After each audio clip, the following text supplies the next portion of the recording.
আসসালামু আলাইকুম, সবাই কেমন আছেন? আশা করি ভালো আছেন। আর দীর্ঘ 2 বছর পরে আমার সুজুকি জিক্সার এফআই এবিএস বাইকটা রিভিউ নিয়ে আপনাদের সামনে হাজির হলাম। জিক্সারের আফটার সেল সার্ভিস নিয়ে যদি কথা বলি, একটু আমার পার্সোনাল মতামত। এটা অন্য কারণ না, বা অন্য কোনো বিরুদ্ধে আমি কথা বলছি না, বা কোম্পানির বিরুদ্ধে কথা বলছি না। সুজুকি জিক্সার আমার পছন্দের বাইক, আমার কাছে ভালো। সেলফ সার্ভিস নিয়ে যদি আমি একটু কথা বলি, আমার বাইকটা 2 বছরের মধ্যে আমি শোরুমে কাজ করাইছি অনলি 2 বার। ফ্রি সার্ভিস, 2টা ফ্রি সার্ভিস। এরপরে আর কোনো সার্ভিস আমি এখানে করাইনি। তাদের পেইড সার্ভিস বলেন, ফ্রি সার্ভিস বলেন, কোনো সার্ভিস আমি এরপর থেকে নেইনি।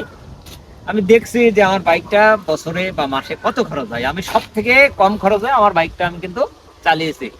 এর আগে একটা কথা বলছিলাম মোবিল নিয়ে, আমি মিনারেল মোবিল 2000 কিলোমিটার চালিয়েছি।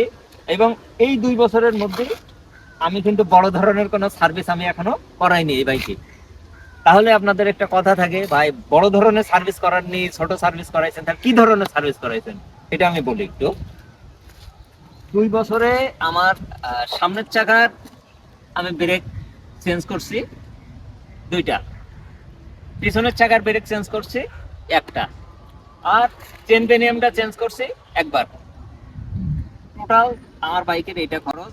আর টুকিটাকি যে খরচগুলো কোনো একটা লোকাল মিস্ত্রির কাছে আমি দিছি, মিস্ত্রির কাছে দিয়ে বলছি, ভাই আমার বাইকটা একটু চেনটা টাইট করে দেন, আমার চাকাটা টাইট করে দেন, এইটুকু। আর গাড়িটা ধুইছি টুকটাক। এই টোটাল 2 বছরের ভিতরে আমার কিন্তু সার্ভিস কোনো খরচ, এখানে বড় ধরনের খরচ আমি কিন্তু এখানে দেইনি এককালীন, যে বড় ধরনের খরচ আছে। তার ভিতরে আমার শুধু একটা বড় খরচ যেটা থাকে, আমার মোবিলটা আমি ফ্রান্সের সিনথেটিক মোবিল ব্যবহার করি। এটা 1600-1700 টাকা এটা নেয়। তারপরেও 4000-4200 কিলোমিটার পর পর আমি এটা চেঞ্জ করি।